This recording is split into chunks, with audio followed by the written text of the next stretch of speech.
नमस्कार दोस्तों, welcome you all again to this most comprehensive and to the point analysis of two very important and crucial terms जो कि pro cyclical और counter cyclical के नाम से we have seen in this year's economic सर्वे।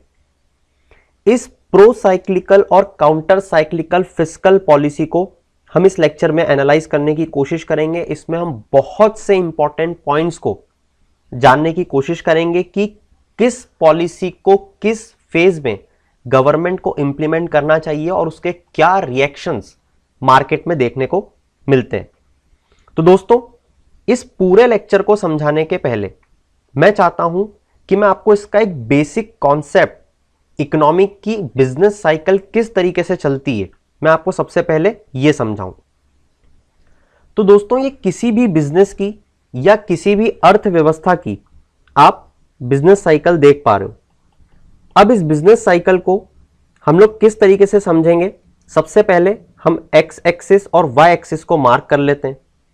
यहां पे जो Y axis है मैं मान लेता हूं कि ये शो कर रहा है हमारी ग्रोथ, और ऑफ कोर्स मैं ये जानता हूं कि आप जानते हो ये ग्रोथ किसकी टर्म्स में हम लोग बात कर रहे होंगे, एग्जैक्टली जीडीपी ग्रोथ रेट की टर्म्स में। वहीं मैं मान लेता हूं कि एक्स एक्सिस पे हम लोग टाइम पीरियड कंसीडर करके चल रहे हैं। तो over the period of time, जैसा कि आप देख पा रहे हो उस ग्राफ में दोस्तों, एक फेज आपको दिख रहा है ऊपर जाता हुआ। ये जो ऊपर जाता हुआ फेज है इसको हम बोलेंगे एक्सपांशनरी फेज। एक्सपांशनरी फेज वो फेज होता है जहां पे आपकी इकोनॉमी बूम पे रहती है, या मैं बोलूं आपकी इकोनॉमी एक्सपांड कर रही होती है। ये वो सिचुएशन होती है जहां पे आपकी कंट्री में एम्प्लॉयमेंट जो है वो भी बहुत अच्छे लेवल पे जनरेट हो रहा होता है। क्यों? क्योंकि यहां पे आपकी प्रोडक्शन जो है वो बढ़ रहा है, इकोनॉमी एक्सपांड कर रही है ना। इकोनॉमी एक्सपांड करने का क्या मतलब है, जीडीपी ग्रोथ रेट बढ़ रही है। जीडीपी ग्रोथ रेट बढ़ने का क्या मतलब है, आपके यहां गुड्स एंड सर्विसेज का मैन्युफैक्चरिंग बढ़ रहा है। इसका मतलब क्या है, आपके यहां ऑफकोर्स एम्प्लॉयमेंट बढ़ रही होगी। अब एम्प्लॉयमेंट बढ़ रही है तो ये भी हम जानते हैं कि एम्प्लॉयमेंट के साथ साथ क्या बढ़ती हैं, वेजेस। अब क्योंकि यहां पे वेजेस बढ़ रही हैं तो इसके साथ क्या होता है ये भी हम जानते हैं, एग्जैक्टली लोगों की डिस्पोजेबल इनकम। और जैसे ही डिस्पोजेबल इनकम बढ़ी वैसे ही डिमांड जनरेट हुई और इन ऑल आपकी इकोनॉमी एक्सपांशनरी फेज में चली गई। तो यहां पे तो सब अच्छा अच्छा हो रहा है, मगर एक फेज आता है ये जो डाउनवर्ड ट्रेंड वाला है, राइट। इस डाउनवर्ड ट्रेंड को बोला जाता है कॉन्ट्रैक्शनरी फेज। जहां पे आपकी इकोनॉमी सिकुड़ जाती है उसमें कॉन्ट्रैक्शन होता है। अब यहां पे जितने भी पैरामीटर्स हमने डिस्कस किए थे regarding employment, wages, disposable income, ये सब हमें डाउनवर्ड ट्रेंड की तरफ जाते हुए दिखते हैं। तो ये कुछ बात हो गई बिजनेस साइकिल के बारे में कि जब एक्सपांशनरी फेज होता है तो क्या होता है, कॉन्ट्रैक्शनरी फेज होता है तो क्या होता है। तो चलते हैं हम तो हमारी वही प्रो साइक्लिकल और काउंटर साइक्लिकल फिस्कल पॉलिसी को समझने। अच्छा, आप में से अगर कोई ये सुनना चाहता है मुझसे कि फिस्कल पॉलिसी क्या होती है दोस्त, ये तो बता दो, तो इसको भी मैं एक बहुत ही शॉर्ट मैनर में समअप कर देता हूं। हालांकि मैं उम्मीद करता हूं फिस्कल पॉलिसी और मॉनेटरी पॉलिसी में आपको डिफरेंस एग्जैक्टली क्लियर होगा। अगर नहीं तो इसके लिए इंडिविजुअल वीडियो बना हुआ है, मैं रिकमेंड करूंगा आप सभी को कि उस वीडियो को जाके जरूर देखिएगा। खैर, इकोनॉमिक्स में फिस्कल पॉलिसी गवर्नमेंट के रेवेन्यू कलेक्शन और एक्सपेंडिचर पार्ट को बताती है। जी हां, गवर्नमेंट के रेवेन्यू पार्ट हम जानते हैं, tax, non tax revenue collect करती है हमारी गवर्नमेंट, और इसी के साथ गवर्नमेंट का एक्सपेंडिचर पार्ट हमें बताती है। ये दोनों ही चीजें हम जानते हैं कि हमारी कंट्री की ओवरऑल इकोनॉमी को अफेक्ट करती है, और यही होती है फिस्कल पॉलिसी, जिसको आप बहुत अच्छे एग्जाम्पल से समझ सकते हो हमारे बजट से। It's one of the component of the fiscal policy. तो चलिए, अब हम लोग बिल्कुल तैयार हैं समझने के लिए कि प्रो साइक्लिकल फिस्कल पॉलिसी क्या होती है और काउंटर साइक्लिकल फिस्कल पॉलिसी क्या होती है। जैसा हमने वहां पे अभी बिजनेस साइकिल में बात करी थी कि जब हमारा एक्सपांशनरी फेज होता है ना दोस्तों, तो हमारी जीडीपी ग्रो कर रही होती है। वहीं जब हमारा रिसेशनरी फेज होता है तो हमारी जीडीपी डाउनवर्ड ट्रेंड शोकेस कर रही होती है। अब यहां पे आपको एक चीज समझनी पड़ेगी। जब हमारे यहां दोस्तों रिसेशनरी फेज आता है which we are seeing currently due to COVID pandemic, जो कि हम कोविड पेंडेमिक के कारण आज देख पा रहे हैं, हम सब जानते हैं not only India, in fact the whole world is into the recession. तो यहां पे हम ये देखने की कोशिश करेंगे कि इस रिसेशनरी फेज में हमारी गवर्नमेंट को कौन सी पॉलिसी अपनाना चाहिए, प्रो साइक्लिकल या काउंटर साइक्लिकल, और इन दोनों के क्या इफेक्ट्स होते हैं। तो सबसे पहले मैं आपको यह बताता हूं कि रिसेशनरी फेज में इसका answer counter cyclical fiscal policy government को अपनाना चाहिए। अब आपका सवाल होगा क्यों? हां, देखिए दोस्तों, हमने क्या देखा था बिजनेस साइकिल में कि जब भी रिसेशन आता है हमारी एम्प्लॉयमेंट कम हो जाती है, एम्प्लॉयमेंट जनरेशन कम हो जाती है, मार्केट से डिमांड कम हो जाती है, प्रोडक्शन कम हो जाता है, ये सारी चीजें होती हैं। तो इस रिसेशन के फेज में हमारी गवर्नमेंट को क्या करना चाहिए?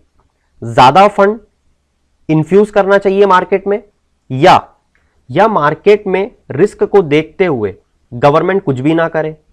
तो दोस्तों हमें यह समझ में आता है यहां पे कि यही तो वो रिसेशन का टाइम है जब गवर्नमेंट की जरूरत है मार्केट को, और इसी टाइम पे गवर्नमेंट को एक्सपांशनरी फिस्कल पॉलिसी को अपनाना चाहिए।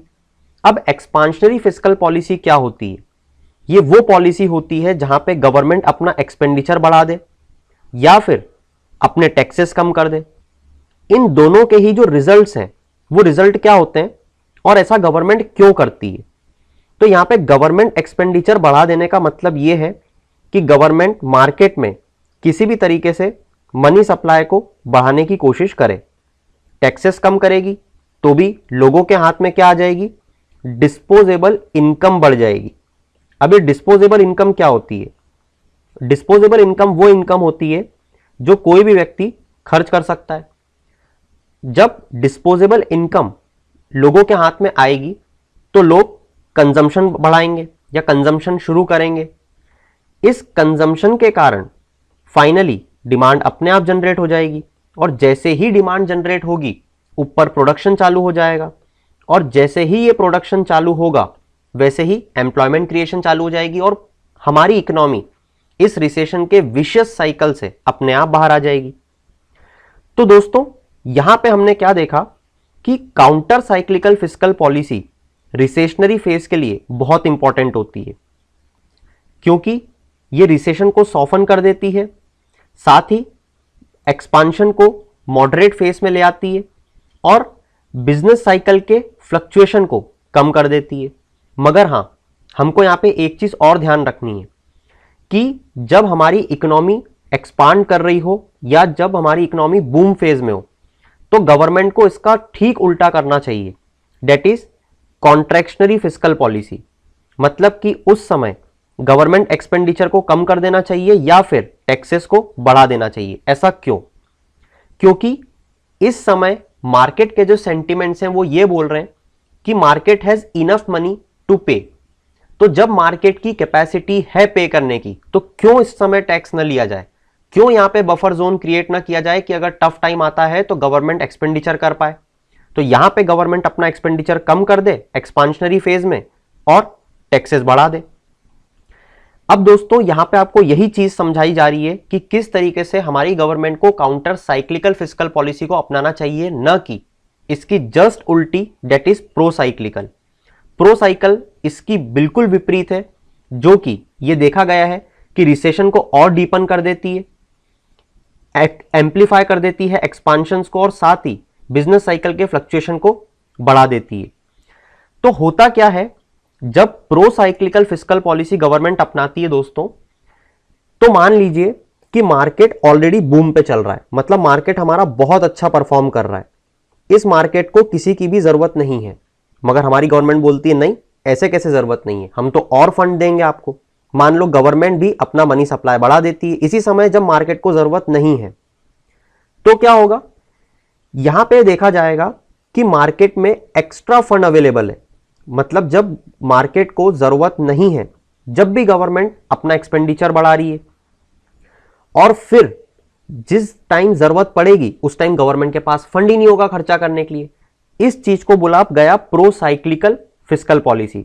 कि जब मार्केट में पैसा अवेलेबल नहीं है तब गवर्नमेंट को एक्सपेंडिचर करना चाहिए, न कि जब मार्केट के सेंटिमेंट्स अच्छे हैं और मार्केट में पैसा अवेलेबल है। अब इसके पीछे एक और भी कारण है जो मैं आपको बताना चाहता हूं, वो है रिलेटेड टू प्राइवेट इन्वेस्टमेंट। देखो दोस्तों, जब मार्केट में सिचुएशन रिस्की रहती है ना, जैसे कि रिसेशन फेज में, तो हमारा जो प्राइवेट सेक्टर है वो इन्वेस्टमेंट करने से बचता है। इसको बोला जाता है रिस्क एवर्जन। क्या बोला जाता है? रिस्क एवर्जन, मतलब कि मार्केट में इन्वेस्ट करने से बचना। तो प्राइवेट सेक्टर इन्वेस्ट नहीं करता। तो इसी कारण से, क्योंकि प्राइवेट इन्वेस्टमेंट इन्वेस्ट नहीं करता, तो अब कौन करेगा? तो गवर्नमेंट का रोल आता है। और इसी कारण से रिसेशनरी फेज में गवर्नमेंट का एक्सपांशन या एक्सपेंडिचर बढ़ना चाहिए। इसी चीज को दोस्तों हम एक बहुत ही सिंपल फॉर्मूले से भी देख सकते हैं। देखिए, ये तो आप और मैं हम सब जानते हैं कि नेशनल इनकम को कैलकुलेट करने की 3 मेथड होती हैं। एक होती है एक्सपेंडिचर मेथड, दूसरी इनकम, और तीसरी ग्रॉस वैल्यू एडेड मेथड या फिर प्रोडक्ट मेथड। यहां पे हम बात करेंगे एक्सपेंडिचर मेथड से related. National income expenditure method से कैलकुलेट की जाती है C plus I plus G plus X minus M। अब यहां पे अगर हम सारी टर्मिनोलॉजीज को बहुत ध्यान से समझने की कोशिश करें तो हमें समझ में आएगा कि ये C होता है प्राइवेट कंजम्पशन। अभी किसका प्राइवेट कंजम्पशन है? Let it be the consumption of house hold. वहीं ये जो I है ये होता है इन्वेस्टमेंट। किसका investment? Let it be the investment of private sector. फिर ये जो G है ये होती है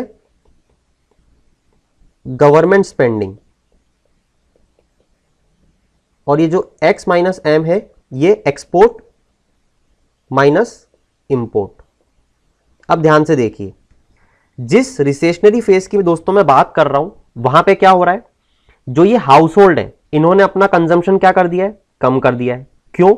अगेन ये भी तो जानते हैं कि रिस्क है, फ्यूचर अनसर्टेन है, पैसा बचा के चलो, तो यहां पे कंजम्पशन कम कर देते हैं। मतलब इनकी तरफ से जो डिमांड जनरेट होती थी, जो ये खर्चा करते थे, अब वो क्या हो जाएगी? कम हो जाएगी। वहीं अगर इन्वेस्टमेंट की बात करें, इन्वेस्टमेंट कौन सा है? ये प्राइवेट सेक्टर। ये तो हम जानते ही हैं, प्राइवेट सेक्टर तो सबसे पहले भाग जाता है जैसे ही उसको लगता है मार्केट में अनसर्टेनिटी बढ़ रही है, तो इनकी तरफ से भी जो मनी सप्लाई है वो कम हो जाएगी। फिर अगर हम बात करें एक्सपोर्ट और इंपोर्ट की, तो यहां पे एक्सपोर्ट और इंपोर्ट में कोई बहुत मेजर डिफरेंस नहीं आया है। हाँ, ये बिल्कुल ठीक बात है कि हमने इस रिसेशनरी फेज में जो हमारा इंपोर्ट है वो कम किया है बजाय एक्सपोर्ट करने के, तो ये हमारा थोड़ा सा एक्सपोर्ट माइनस इंपोर्ट पॉजिटिव की तरफ बढ़ा है। मगर जो पूरा फोकस है वो अब है गवर्नमेंट स्पेंडिंग पे, क्योंकि ना हमारा C काम कर रहा है ना हमारा I काम कर रहा है, और अगर हमें इस नेशनल इनकम को बढ़ाना है तो हमें गवर्नमेंट स्पेंडिंग को बढ़ाना ही पड़ेगा। ये हमने फॉर्मूले से देखा। तो ये सारी चीजें समअप कर रही है कि इस पूरे फेज में हमारी गवर्नमेंट को इस काउंटर साइक्लिकल फिस्कल पॉलिसी का यूज करना चाहिए जो बोलता है एक्सपांशनरी फिस्कल पॉलिसी के बारे में, क्योंकि ये वो समय है जब प्राइवेट इन्वेस्टमेंट नहीं कर रहा है, तो यहीं पे मार्केट को गवर्नमेंट की जरूरत है। तो दोस्तों, उम्मीद करता हूं आपको इस लेक्चर में बहुत सी चीजें जानने को मिली होंगी, आपको बहुत सी चीजें समझ में आई होंगी। अगर हाँ तो कमेंट में जरूर बताइएगा। Also if you have any doubt related to this topic, feel free to ask in the comment. In the end, keep shining. Have a good day. Thank you for hearing us.